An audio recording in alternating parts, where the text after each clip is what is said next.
In tackling post-harvest losses, creating employment and bringing youths on board in agriculture value chain from the lower eastern part of Kenya, Kenya Agricultural and Livestock Research Organization has partnered with Purdue University in a project dubbed as Sustainable Resilient Supply Chain. The project, which is a model of youth input reseller, is targeting youths from Kitui, Machakos, and Makueni counties. So we designed this project with Purdue University. We looked at issues of post-harvest, and we have technologies that we wanted the youth to participate with, and also bring the agro dealers across the region. And we hope that the success stories of this project can be replicated in some parts of the region. According to Dr. Patrick Ketain, the principal investigator, Food Processing and Post-Harvest Handling Innovation Lab, the Laser Pulse project has brought on board youths into the agriculture value chain. It has been very interesting working with the youths, working with agro dealers who are the major players and the farmers. We can be able to report that we've had some very good success and learning lessons for this project. On dealing with post-harvest issues, he further says that Kenya loses up to 40% of annual harvest. We lose up to 40% of annual harvest. This project wanted to make a serious contributions in terms of the management of post-harvest dollars through the provision of technology. So we were able to disseminate two types of technologies. First is on how do we do the storage using emetic bags. The other technology before the use of the bags was to support farmers with grain moisture meters. Moisture measurement is a challenge. If you go to rural areas, our farmers are using very conventional methods. We wanted the farmers to access very simple, low-cost technologies. From the model project, Dr. Ketain says that Carlo will share the technology with other partners so that it is upscaled. So from this project of Laser Pulse that has been successfully implemented by Carlo and Purdue, we are picking the lessons that have already been achieved. And going forward, I think Carlo will continue to share the information to other partners to ensure that the technologies are upscale. Wyatt Pratt, who is the Dean Lead Investigator of the Laser Pulse project at Purdue University, says that in this project, youths were trained on various components which include business, gender, and post-harvest, among others. What we've been trying to do through this current project is run a randomized control trial. In a randomized control trial, if you're not aware, generally you have at least two groups that study participants are randomly allocated to. One being the control group and then one being the treatment group.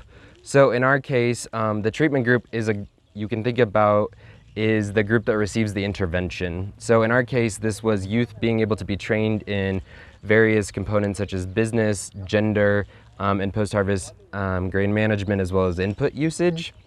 And then also receiving inputs and being connected to an agro dealer to be able to sell the inputs during the post-harvest period in eastern Kenya.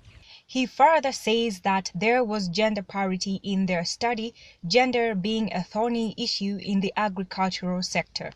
So one really important aspect about our study is that we actually had gender parity almost in our study. So we had about 397 total youth, and roughly, I think more than half of that number were female. And then by looking at the disaggregated impacts by things such as what your gender are, we actually saw that women were as likely to be successful as men. So that's something that we're happy about, that there was no strategic disadvantage based on your gender. Speaking on future of the project, Wyatt had this information to players in agriculture value chain. So our future goal is to analyze the data and kind of see what the short and long-term impacts of this were. So how many people were able to sustain a business beyond the short-term results that we have from our last survey. So that will help us talk about sustainability and scalability of this project moving forward. Kikoril, who was among the Carlo team and a trainer in the project, says that they had 40 groups where 20 groups dealt were trained on control aspect while the other 20 groups were dealing with treatment. In this group, we had 3 surveys. We had the baseline survey, we had the first follow-up survey, and the second follow-up survey. In the first follow-up survey, we did what we call background information from the youth. We did the economic activities from the youth. And then in the third follow-up, the endline survey, we did the business performance. During the training, we had several modules. The first one, we had the business module. The second one, we had the technologies. The third one, we had the gender mainstreaming. And the fourth, we had the aspect of COVID-19. Rotich Eliud, also from the Carlo project team, speaks on the hygrometers, hermetic bags, and challenges faced. On the use of hygrometers, farmers normally store their maize without estimating their moisture content. Therefore, this hygrometer comes handy in ensuring that the right moisture content is achieved during storage. The use of these hygrometers has been able to help farmers in storing produce which have been dried to avoid issues of aflatoxin. One of the main challenges during the project was that youth lack incentives and they lack resources to undertake business. Because the project focused on youth resellers, we wanted the youth to be able to sell the bags after getting them from the agro dealer. The youth could not afford to get resources to acquire these bags. The other major constraint that we encountered is the mobility of the youth. Today you visit, you find the youth. Next time you're visiting for the follow-up activities, the youth maybe has gotten a job somewhere, so you won't be able to trace that youth.